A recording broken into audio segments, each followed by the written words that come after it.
Isang posibilidad na maging witness ang dating overall Deputy Ombudsman na si Melchor Carandang sa napipintong impeachment trial kay Vice President Sara Duterte. Ayon kay House Justice Committee Chair Jervil Ruistro, hindi pa ito tiyak at nakadepende ito sa bubuing prosecution panel. Ang buong detalye tinutukan ni Kyle Bulyas.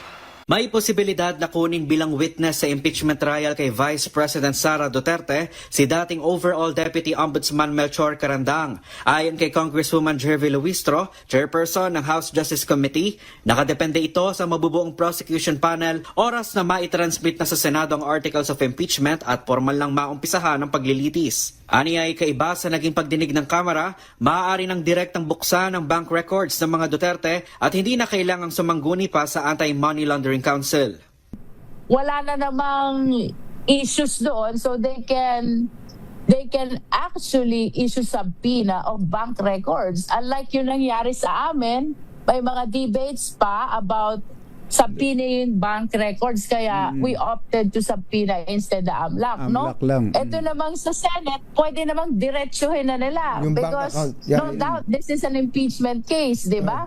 So, siguro pagka na-constitute na, Katunying, ang prosecution panel, we can discuss kung magiging significant ba si Carandang for the purpose of establishing the unexplained wealth, considering na siya ang unang naglabas nitong AMLAC report. Nilinaw naman ni Luistro na nakadepende rin ito sa kagustuhan at kahandang umarap ni Carandang sakaling imbitahan ito bilang witness.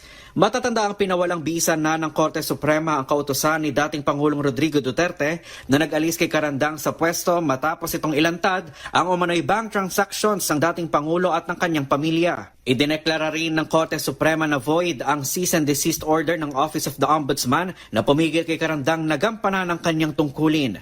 Dahil dito may karapatan aniya si Carandang sa kanyang mga benepisyo sa pagre-retiro na epektibo hanggang sa pagtatapos ng kanyang termino. Sinibak ng dating Pangulo si Carandang noong 2018 kung saan kasado sana siyang magretiro noong 2020. Para sa MBC TV Network News, ito si Kyle Bulyas ng DZRH, una sa Pilipinas, una sa Pilipino.